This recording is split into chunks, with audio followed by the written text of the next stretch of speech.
Even modern medicine would probably not have been able to prevent this death. We can determine the severity of the wounds of the man on the shroud because of the anatomical accuracy of the image. An image so accurate, it can be read by a modern physician. This is a quarter-size negative of a picture of the shroud, and it appears to be a middle-aged male. If we assume that blood is going to appear white, there are other things that will appear white as well. But if we As a specialist, Dr. Zaloot is used to examining X-rays of acute trauma victims. There's areas of bleeding diffuse about the scalp, both in the front and in the back. There's areas in the chest, again in the front and in the back, that look as if there's been bleeding. You can see that there's been an injury to the left wrist. I can't see the right wrist because the left hand covers the right wrist, but there appears to be an area of injury to the left wrist with blood on both forearms. The posterior portion of both legs and the buttocks are covered with blood as well. In both ankles, there appears to have been some bleeding as well. It's impossible to say what the cause of death was, although there's multiple areas of injury, any one of which could have been fatal. The specific wounds are consistent with only one cause of death: crucifixion.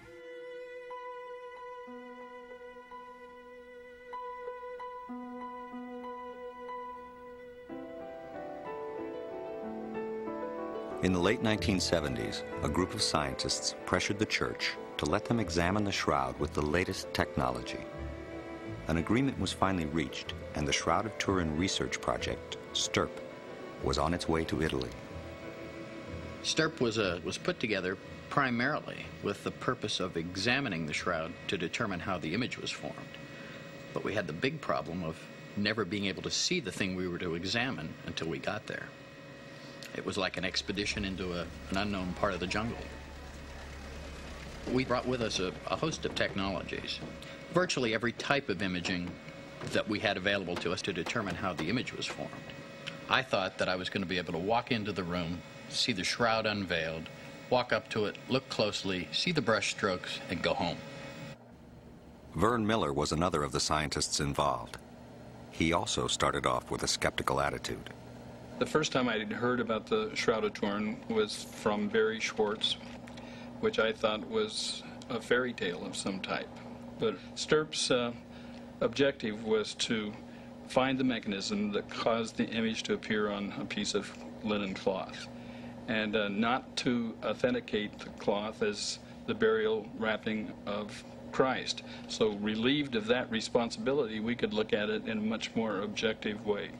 I didn't know what the shroud was at the time. I'd never heard of it to my knowledge. STURP member Don Lynn took time off from his regular job as director of JPL's digital imaging program for NASA.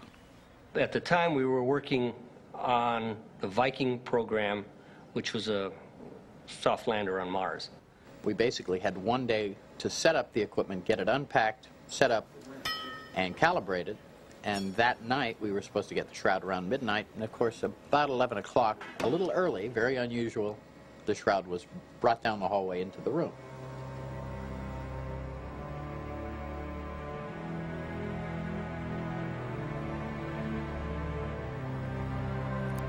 One of the first experiments that was done on the shroud was to separate the cloth from its backing cloth in a small area, about 4 inches.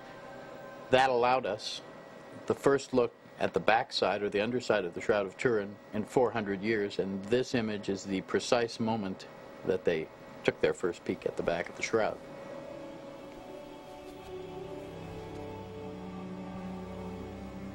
Then Professor Rigi of the Italian team inserted an endoscopic camera between the two cloths. When I saw that focusing light underneath the number 3 bloodstain, I turned off the room lights, he turned on the focusing light, and we saw for the first time that the bloodstains had actually soaked into the cloth the way blood would, and the image did not. Right away, a significant discovery. When viewed from the front, both the image and the blood are seen clearly. But when light is shown through the back of the shroud, the blood is visible, but the image is not. That was something we didn't know until that moment, which meant the image could not be a painting, or we would have a density of paint on the shroud that would show in a transmitted light photograph. We were all anxious to find if the blood was real or not. When I first viewed the shroud during those tests, the blood did not look real to me. The blood looked quite red and fresh, other than something that was supposedly 2,000 years old. To determine if this was real blood, we took samples on a sticky back tape and then examined it in a laboratory much later. It was not until several months later that we determined that this was real blood. Okay, in the next slide, we show the actual blood on the weave of the cloth. Is this the blood of Jesus? Is it the blood of another person who happened to have been crucified by the Romans? Is it the blood of an innocent man taken to create an extraordinary hoax? One of the theories of image formation on the shroud was that it might be a scorch because the color is something like the scorched color of an ironing board cover. In normal light, both scorch and image look the same. Since all scorches fluoresce under ultraviolet light, we imaged the shroud using UV photography. We did not see body image. We got wonderful images of all the scorches on the shroud, but the body image didn't show at all, proving that the body image could not be a scorch. As to what might have caused the image, the scientists ruled out possibility after possibility. Microanalysis of the threads that were brought back determined that the color change of the threads was due to a chemical change, dehydrated oxidation. But we do not know what caused that chemical change.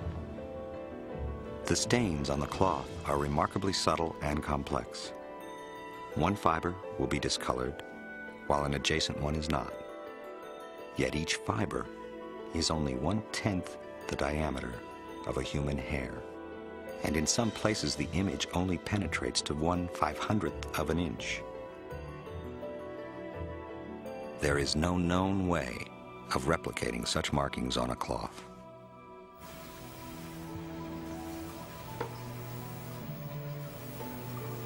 Most experts are now convinced that the image was not painted.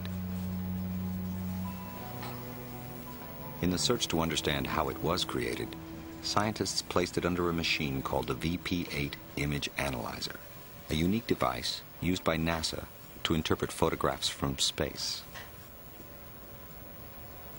If we place a perfectly normal young man's picture under the VP... Any two-dimensional image, such as a photograph or a painting, will not be read properly. The shape of the original object will appear distorted. The hair, which we know to be over the brow, is actually sunken because it's darker, whereas the face, the cheeks, are actually elevated because they're lighter. A photograph of the shroud should be distorted as well. But it isn't. When this image was seen for the first time, scientists were amazed. It was perhaps as dramatic a moment as when Segundo Pius saw the negative image of the shroud for the first time. We notice that the nose is above the cheeks and that the face is of the proper dimension. The beard and the hair... The VP-8 analysis was a breakthrough, establishing that the image was formed while the cloth was draped over a three-dimensional object.